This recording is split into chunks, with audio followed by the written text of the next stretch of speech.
All right, party people. So, as you can see, we're talking a little bit of multiplication with decimals.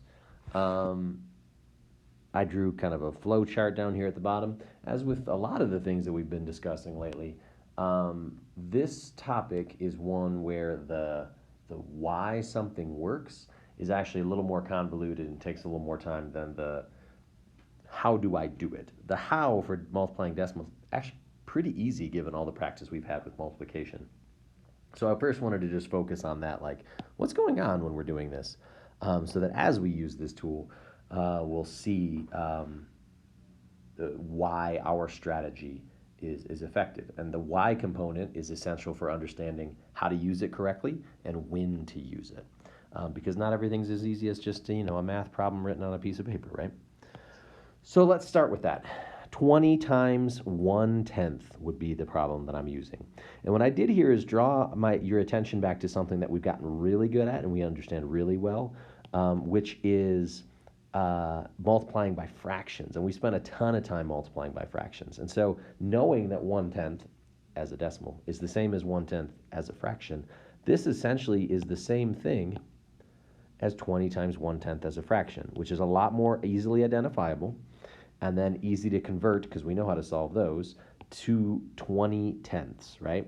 20 times 1/10 means I have 20 1/10ths kicking around, which inevitably is going to leave me with 20 tenths. And what we know about improper fractions, notice how we're using all the skills here, is I can simplify this down, get rid of those zeros. See, I have 2 over 1. My answer is 2, which conveniently is the same and what we would get if we multiplied 20 times 0.1 back here at the beginning.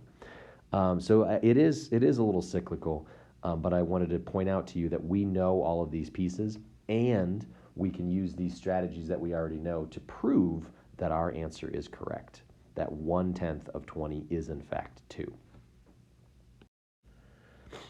How could I show this? If I describe or I write that this whole block has a value of 20, we know what tenths would look like.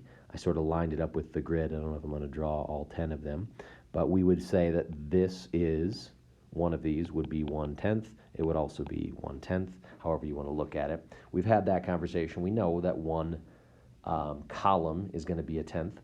And so what makes 20? Well, it makes 20 if I have 2 plus 2 plus 2 plus 2 plus 2. That's my half. And then I would have 5 more over here to get 10 twos. 10 twos makes 20. Thus, 1/10 of 20 is one of these little twos, I could keep drawing these lines here if it makes you really happy. That would be a visual illustration of how we know that a whole of 20 has a tenth of 2. So that quick little picture is just kind of a cheat, a shortcut of a way that I could kind of skip ahead to this idea of what is the answer, because that's a part of multiplying decimals too, is figuring out what the product actually is. We know that this is going to be 2. If we kind of fast forward to did my little grid, each one of those tenths would be 4, and this is 2 tenths, so 2 fours would be 8. Again, if I drew my grid and I had 80, each one of these would be 8. This time I'm asking for 3 tenths, so 3 eighths would in fact be 24. All right, so what I want to show you here is that like it is multiplication. It is a product, and it is not a coincidence that 2 times 1 is 2, that 2 times 4 is 8, and that 3 times 8 is 24. That it isn't by accident, that's by design. And so our procedure will kind of reflect that idea of like, wait a minute, all we're doing is multiplying and then kind of playing with where the decimal point lives. And that is the strategy that we will employ, which is just to solve it as a multiplication problem, and then figure out where the decimal point should end up. All right, let's put this into practice. So I've got 13 times 2 tenths. 13 times 2 tenths. I know that sometimes people put a little extra 0 in there. I don't find that beneficial, nor have I all year been good about keeping track of that, so I'll be really candid that that extra 0 is a little bit of a distraction for me in this instance. It doesn't make it wrong. It's just pointing out that I have 0 ones doesn't help. Okay, so if I were to use my grid thing, This time I got 13. And so that's a little tougher to, like 1/10 of 20, oh, that's 2.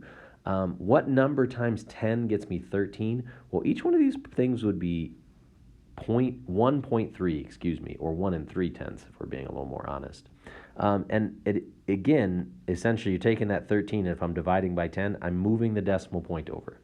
Again, not a coincidence. And if I had 2 of those, well, that's 6, and that's 2, and the decimal point stays in the same thing. Again, going with a more traditional strategy, I need to multiply. 2 times 3 is 6, and then 2 times 1 is 2. And again, this would actually be 2 times 10 is 20, and so that's why I end up with a 26 at the end. But then you'll notice that I had a decimal point in there. I divided by 10 at one point, so I need to do that in my answer as well. I need to move that decimal point exactly as far over as it began. Right answer, 2 6/10, 2 6/10. We already knew what that was going to be, but it was nice to kind of formalize it. Take a look at this blue one. I'll stick with green. I'm going to change to yellow.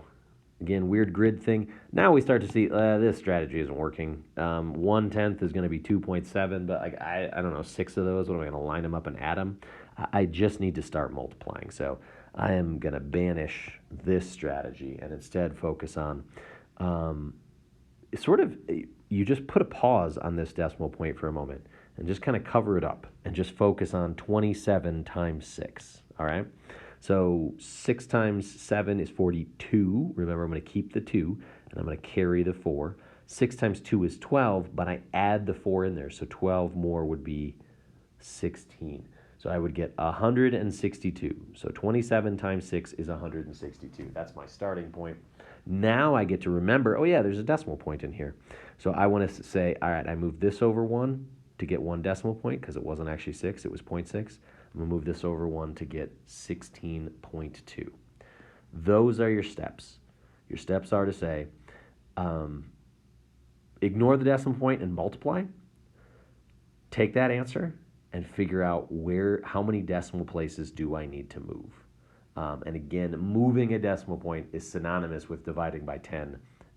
I don't need to say that every time because we've drawn the pictures. We've talked about tens. Moving a decimal point, just like adding a 0 is multiplying by 10. That is a strategy to help me get an answer more efficiently. But we understand that 0.6 is 1/10 of 6. It is an essential component to making this work.